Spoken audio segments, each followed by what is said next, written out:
Rock memorial में ध्यान मंडपम में ध्यान कर रहे हैं और इसके साथ ही इस पूरे मामले को लेकर विपक्ष को आपत्ति भी है।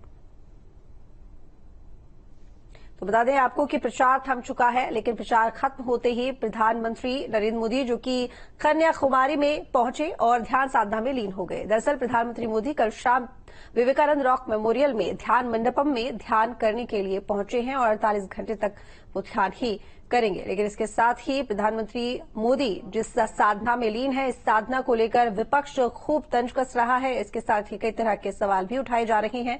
विपक्ष का कहना है कि प्रधानमंत्री मोदी जो साधना में लीन हुए हैं, ये एक तरह का प्रचार प्रसार ही है। दो तस्वीरें आप देख रहे हैं, प्रधानमंत्री मोदी का सूर्य नमस्कार और दूसरी तस्वीर है प्रधानमंत्री मोदी की ध्यान साधना। बता दें कि 48 घंटे तक प्रधानमंत्री मोदी कुछ भी नहीं खाएंगे और पूरी तरह से वो साधना में लीन रहने वाले हैं। और अक्सर इस तरह की साधना प्रधानमंत्री मोदी करते रहते हैं।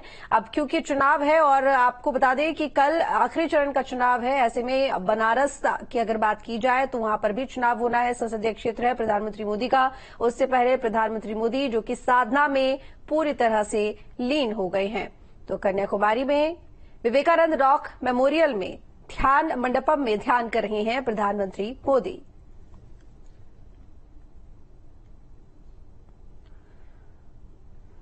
प्रधानमंत्री मोदी की कन्याकुमारी में ध्यान साधना को लेकर मची राजनीतिक उथल पुथल पर एसपी सांसद डॉक्टर एसटी हसन ने भी प्रतिक्रिया दी है। एसटी हसन ने कहा कि प्रधानमंत्री मोदी देश की बेहतरी के लिए प्रार्थना करें और देश को सबसे पहले रखें, ना कि अपनी पार्टी को। उन्होंने प्रधानमंत्री मोदी की साधना पर सियासत करने की निंदा भी की है। मैं ये समझता हूं कि प्रधानमंत्री जी ऊपर वाले से डरते रहें, ईश्वर से डरे, अल्लाह से डरे, जो एक ही बात है, और लोगों की भलाई के लिए काम करते रहें तो सबको अच्छा लगेगा। ये ध्यान साधने जाना आखिरी चुनाव का आखिरी वक्त है, जाएं, ध्यान साधें और ऊपर वाले से देश के हालात जो बेहतर कर सके उसके लिए दुआ करें। देश सबसे पहले रखें, न कि अपनी पार्टी को। मंदिरों में नहीं जाते क्या चुनाव के दौरान? लोग दरगाहों पे नहीं जाते क्या चुनाव के दौरान? लेकिन जो उन्होंने कहा है वो कुछ सोच समझ के कहा होगा। वो 24 घंटों में 18 घंटे काम में व्यस्त रहते हैं। 2 महीने से अधिक समय तक चुनाव में 200 से अधिक रैलियों और रोड शो में उनकी व्यस्तता रहती है। और वहीं लेकिन इस दौरान वो अपनी साधना से अलग नहीं हुए। जहां भी गए मंदिरों में दर्शन किए, अर्चना की और देश के लिए मंगल कामना भी की। उनकी साधना शक्ति कभी कम नहीं दिखी, उनके चेहरे पर थकान भी नहीं दिखी। अब जबकि चुनाव प्रचार थम चुका है, वो आध्यात्मिक दौरे पर जा रहे हैं।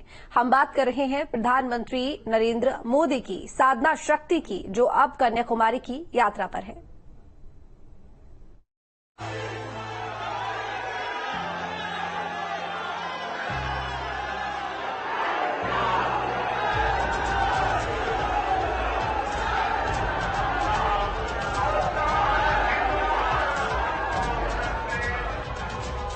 2 महीने के चुनावी समर में 206 चुनावी रैलियां और रोड शो करने के बाद अब प्रधानमंत्री मोदी एक बार फिर आध्यात्मिक यात्रा पर हैं।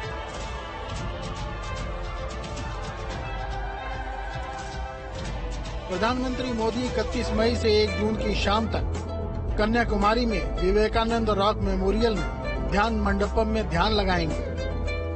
महासागर के उसी विशाल खंड पर मोदी ध्यानमग्न होंगे जहां स्वामी विवेकानंद ने ध्यान लगाया था। इलेक्शन के अंदर ये कहीं भी तय नहीं है कि आप जो है इबादत नहीं कर सकते, प्रार्थना नहीं कर सकते, साधना नहीं कर सकते। और वैसे भी चुनाव प्रचार खत्म हो चुका है और अब प्रधानमंत्री अपने ईश्वर से प्रार्थना करने जा रहे हैं। तो क्या विपक्ष प्रार्थना के ऊपर भी रोक लगा देगा? ऐसा नहीं होना चाहिए। इतना सियासत के अंदर इतना स्तर खराब नहीं होना चाहिए। 2019 के अंदर भी प्रधानमंत्री ने केदारनाथ गए थे, प्रार्थना की थी, तब तो विपक्ष नहीं बोला, आज विपक्ष क्यों बोल रहा है? तो इसका मतलब यह है कि अब विपक्ष को यकीन हो चुका है कि प्रधानमंत्री हैट्रिक कायम करने जा रहे हैं।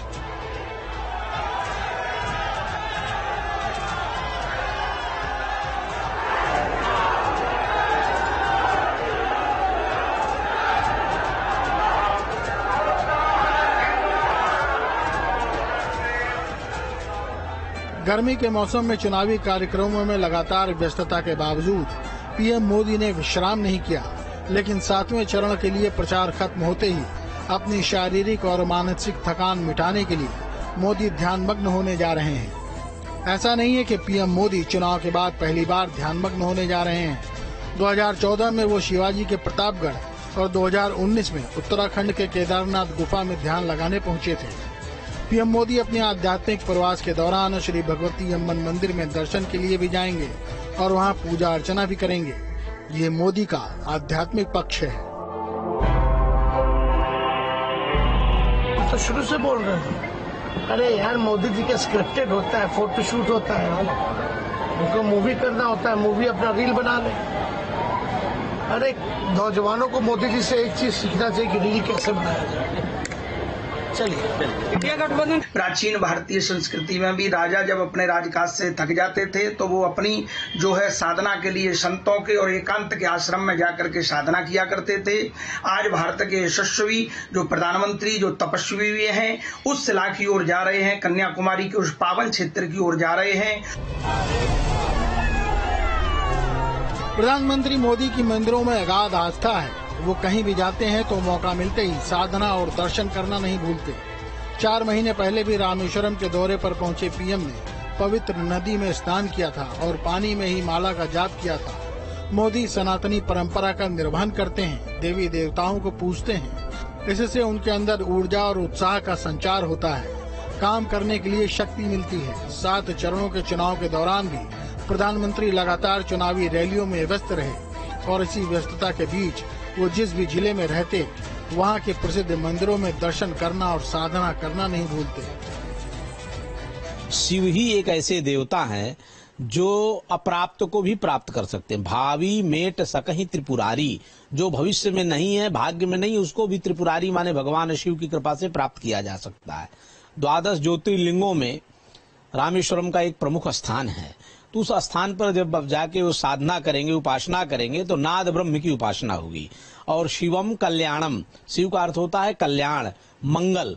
तो उससे राष्ट्र का भी मंगल होगा, मोदी जी का भी मंगल होगा और राष्ट्रीय चेतना का संचार बढ़ेगा। और आप समझिए कि पूरे विश्व में मोदी जी की यशः पताका और कीर्ति फैल रही है, क्योंकि कहते हैं धर्मशास्त्र में कि यच्च दूरे दुराराध्यम यच्च दूरे व्यवस्थितम तत्सर्वम तपसा साध्यम तपसा ही दुरित क्रम। जो कितनी भी असाध्य वस्तु हो, कितनी भी दूर खड़ी हुई वस्तु हो, तत्सर्वम तपसा साध्य, वो सभी चीजें तपस्या के द्वारा प्राप्त की जा सकती हैं, कर्म योग के द्वारा प्राप्त की जा सकती हैं।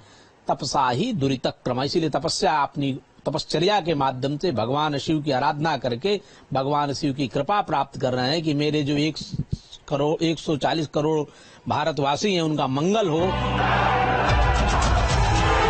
5वें चरण के चुनाव के दौरान प्रधानमंत्री मोदी पुरी में जगन्नाथ मंदिर में दर्शन के लिए गए, पूजा अर्चना की और भगवान का आशीर्वाद लिया।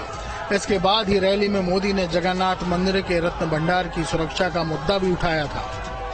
इससे पहले 5 मई को प्रधानमंत्री नरेंद्र मोदी उत्तर प्रदेश के अयोध्या में रोड शो करने से पहले राम जन्मभूमि मंदिर पहुंचे थे और पूजा अर्चना की थी। उन्होंने भव्य राम मंदिर में आरती करने के बाद जिले में रोड शो किया था। 22 जनवरी 2024 को रामलला की मूर्ति की प्राण प्रतिष्ठा के बाद पीएम मोदी का ये पहला अयोध्या दौरा था। अपने चुनावी भाषणों में पीएम मोदी कई बार राम मंदिर के निर्माण की बात कह चुके हैं और भगवान राम के प्रति उनकी आस्था देखते ही बनती है।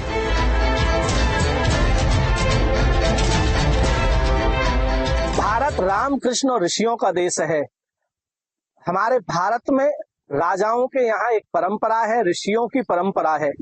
हमारे भारत में राजा ऋषियों को, गुरुओं को अपने साथ रखते थे और यज्ञ, पूजा पाठ, तीर्थ यात्रा और देवालय में जाते थे और अपने राज्य और देश की शुभ कामना करते थे, मंगल कामना करते थे, प्रार्थना करते थे कि हमारे देश में किसी प्रकार की कोई दुर्भिक्ष न हो।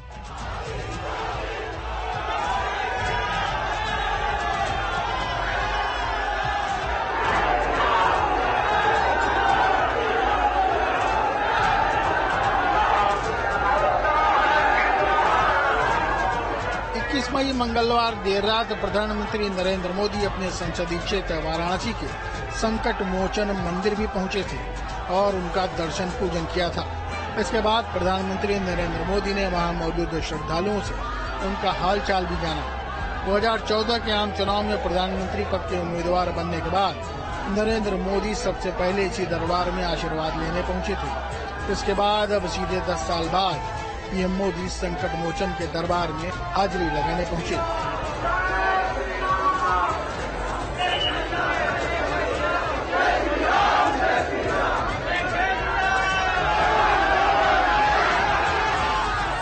विपक्ष भले ही अपने भाषणों में इसे दिखावा कहता हो, लेकिन मोदी कहीं भी अपने दौरे पर जाते हैं तो वहां के तीर्थ स्थलों में जाकर देवी दर्शन जरूर करते हैं। ये उनका ईश्वर से लगाव है, अपने सनातन धर्म में श्रद्धा है और ऊपर वाले पर विश्वास कि अगर अच्छी नीयत के साथ कोई भी कार्य करेंगे तो उसे सिद्धि तक अवश्य ले जाएंगे। News station.